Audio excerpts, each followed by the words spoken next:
to my film and TV channel. Yes, with trepidation as ever, we're going over to the BBC today for something produced for them by a guy called Michael Robert, a historical drama television, which is usually fairly safe ground for the BBC. But looking at some of the critique on this, not so much with this one, I don't think. We're looking at King and Conqueror. That's what it's called. I'll warn you now, I'm in the minority on this one. I'm getting some entertainment out of this, but a lot of people are not very happy with it. We'll see a couple of scores later on. It's not a vast range at the moment. It's only just been released. This stars James Norton as Harold. Yeah, Harold Godwinson.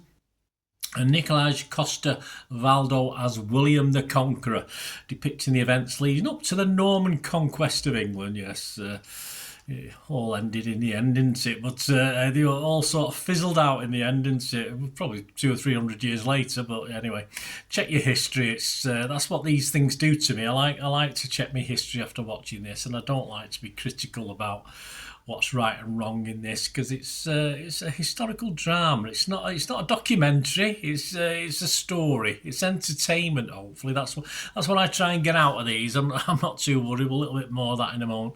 I'm not too worried they get a few things wrong. I don't really care about that.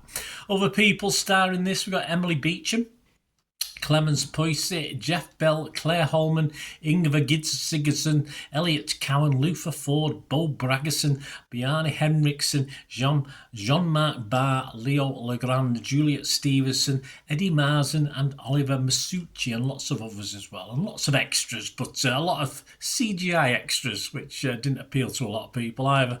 Yes, episode 1 premiered on the 24th of August 2025. I'm doing this review on the 26th of August 2025, and of course all episodes, as where I watched it, are on BBC iPlayer, so you can binge watch this. They're about 50-minute episodes, so 8 of those, 6.5 hours, something like that. Right, first thing I noticed about this, and I had to check up on it. Now, as I said, I've just said to you about I don't get too worried about things being overly accurate, but I thought the little horses, very important, and of course, sort of more ponies rather than horses. I noticed them initially. So you got these big guys, these big soldiers on these little ponies, which, depending on how big the soldier was, of course, looked all right, or looked, the king was a fairly big lad, so he looked a bit. But apparently this was correct. For accuracy, he didn't have these big stallion thoroughbreds in those days. He did, well, not generally. These were quicker and more manoeuvrable, of course. They actually worked, and I did have to check. But as I said, I'm not too worried about stuff like that. But people have been going about the Normans' haircuts, and Normans would have had such and such a haircut, and all this sort of thing. I mean, I do give up. I'm watching this. I'm not watching this for historical accuracy. I'm watching something like this to be entertained and find thrilling if I can, or interesting. A lot of backstabbing, of course, as you'd expect. For me, old-fashioned telling of history, of course. No subtitles in this either, so that might piss some off. It's not authentic. This, but perhaps Norman French that would become Anglo-Norman French was a bit of a hard learn for the actors or to portray, and I'm quite happy with English. This all in English. I'm fine with it. It doesn't bother me one iota. And as ever, I'm sure there's lots and lots of liberties taken with history. Of course there is. But as I said, I want to be entertained. If I wanted factual information, I'd read books, I'd watch documentaries, I'd do things like that. I wouldn't go around and watch this for historical accuracy. So I'm not going to discover any real facts, but it'll give me a basis to go out and find out about things if I want. Obviously I know a little bit about Norman history, Battle of Hastings, 1066. I'm not sure if the kids are still taught this at school. Does it, we certainly were, but obviously that's a long, long time ago. So I know a little bit, but after watching the series, I've gone on and checked a couple of things, just looked at, not to check that the series got it right or wrong, just for my own information as to what happened after a certain thing, i.e. the Normans. They weren't kicked out as such. The Norman sort of heritage sort of fizzled out over time. A strong cast. A lot of people have been very critical of the cast. I thought it was a very strong cast.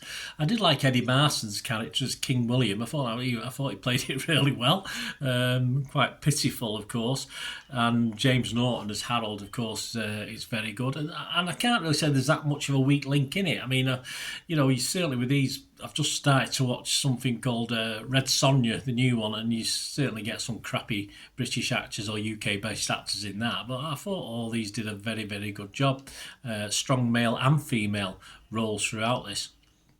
It's grimy and dirty as it should be. Conspiracies abound, of course, backstabbing, alliances, etc. All the things you'd expect from this sort of historical period drama. And of course, it all builds up and it starts probably about 20 odd years before the 1066 battle. Yes, it's low budget. That's another criticism. Oh, it's got a low budget feel.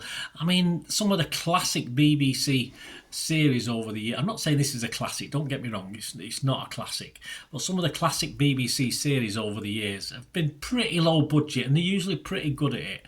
So yeah, you do get big battle scenes that look as though you can tell it's CGI, it looks like a computer game at times, of course you do. But I thought it was just good fun anyway. It didn't really worry me. And there's enough verbal in it and good characters in it to go. And someone also comments I'll talk about in a moment. One of the critics said about the darkness of it. But we'll talk about that in a minute, as in the lighting. Yes, we don't expect it to be all bright. But of course, you know, it would be dark and grimy, and sometimes films do sadly have too much of this, and you lose things. So we'll talk about that in a minute. We'll get back to that in a minute. Let me just sort of get some sort of conclusion before we have a look at a couple of the critics who I'm going to comment on. As I said, the BBC does this sort of thing really well, usually on a relatively low budget. So we're used to that, and this is reasonably low, but it's not too low. But you know, this is no exception. I just want to be entertained. It's not the best, of course it's not, and it's a little bit light compared to some of the stuff they've done in the past. But for me, good value, good 8 episodes. Enjoyed it, binge watched it all in one go from early in the morning. Well, early in the morning, as in about 8 o'clock, which isn't that early, is it? Not compared to the old days when I used to get up at 3 and 4. But you know, from then till I finished watching it, basically. So, and I wanted more at the end of it. Yeah, I wanted to carry on. Let's just have a little look at a couple of views of people I respect in the various media. Lucy Mangan from The Guardian, she gave it 3 stars, so she wasn't unhappy. 3 out of 5. She concluded with this. She said, "You do feel those 8 hours, though." Well, more like 6 3/4.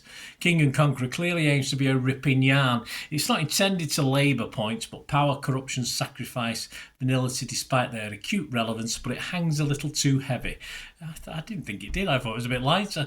"An earnest undertow runs through and prevents it becoming the more combustible fun it could be. A failure to conquer, you might say." Yeah, I got a lot of fun out of this. I don't think it was too deep or hard at all.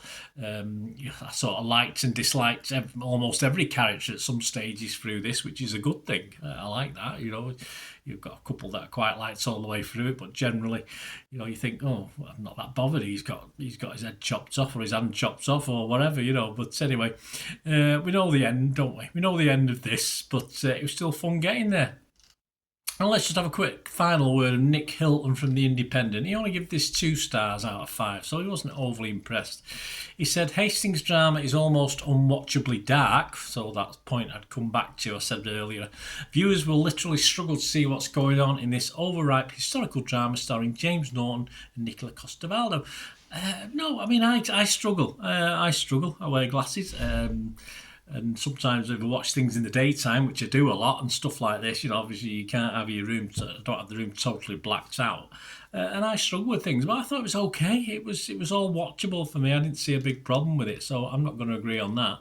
He concluded, some big words here, so had to go over to the dictionary to find out what he means for you guys. Well, for me anyway, if it helps you as well, you might know what he means. But he says, "The real question is why shoot for this verisimilitude," there you go, which means the appearance of being true or real, "in a show that takes such liberties with even the scant historical recollections of contemporary encomia, a speech or piece of writing that praises someone or something highly.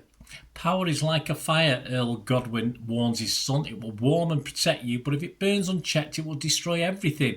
The treacheries, the violence, the intrigues, and the dialogue are all more George R.R. Martin than William of Poitiers." In its commitment to a historical detail, King and Conqueror becomes a frustrating watch. That is, if you can make out anything at all. Well, are they claiming it's not a frustrating watch? Are they claiming this is true to life? It's an adaptation. I'm not watching this for historical accuracy. I'll repeat myself again. And why not give it a George R.R. Martin adaptation? Why not? It livens it up. Stick a couple of bloody dragons in it. Hey, that'd be even better. I mean, they do actually mention dragons in the actual series itself. Why can't it be 1066 in another dimensional plane? Why can't we go over Marvel or DC Comics and have different realities? All right. Let Harold win and see what happens. But yeah, okay, I exaggerate. I appreciate it. It's based on British history, based on history. So I'm getting a bit carried away there. But as I said, I just want to be entertained, and I was. Simple as that. I was entertained by this. I'm not watched this for historical accuracy about the haircuts and stuff like that. But that's how it is. But as I said, I'm in the minority. There's lots of flacks for this. There's not a lot of actual reviews out there. Rotten Tomatoes, it's getting 67% positivity. Now, there's only 6 reviewers. 4 were fresh, 2 were rotten. Internet Movie Database. Literally before coming on to do this, I just checked, updated it, and it's still stuck at 5.8 out of 10. So only 720 odd reviews and scores. But I just had a quick look at some of the critique, and it's all about the historical accuracy and stuff, and saying it's low budget and all this. So things I don't totally agree with. So I think if you go into it knowing what you're going to get, just go and enjoy it. That's all. Don't think too deeply about it. My scores, I'm fresh on Rotten Tomatoes. I'm positive on Metacritic, and I'm going to give this a very watchable 6.5 out of 10, almost a 7. But yeah, I'll give it a 6.5 out of 10. I would love there to be a sequel to this. Carrying on from what the hell happened to these other people, whether historically accurate or not, I don't care less. I just enjoyed it, and I'll still like some of the characters that end up still being alive by the end of it, so that'll be okay. Thanks for watching, guys. Let me know what you think. It's all about opinions, isn't it? That's my opinion. Hopefully give yours over to me if you agree or disagree. It's all about, I say, it doesn't matter, does it? As long as we enjoy or not enjoy. We don't have to watch an 8-episode series. You can turn it off after an episode or 2 and you're not wasted much time, have you? So let me know, guys, please, if you want to support and you like the way I do these things, if you enjoy the channel, want to support me, please stay tuned for ways of doing that. Or if you just want to contact me through my various socials, or ways as well.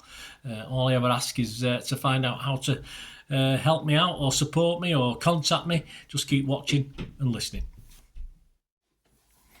Hi again, hope you enjoyed the feature, guys. Thanks for watching. Please, if you did enjoy the content, please give us a thumbs up, and if not already done so, press that subscribe button. If you're not already subscribed, that'd be wonderful. It's free to subscribe, absolutely free. Also, check out my social media links if you want to follow me on TikTok, Instagram, X, Facebook. They'll all be in the description below. And my special thanks to supporters of the channel, yes, Piat6505, who have an eBay shop selling film and TV memorabilia, including posters, books, magazines. There'll be a link again in the comments section. And if you're into your football, don't forget my football stuff on Manchester City for general football fans, but mainly City fans, of course. Or if you know someone who might enjoy that, give them a kick in my direction. I'll be very, very grateful. And as ever, guys, comments on this feature is wonderful. Anything to do with film and TV is always very, very welcome. It's great to talk film and TV. I thank you, guys, for your support. Stay safe, everyone.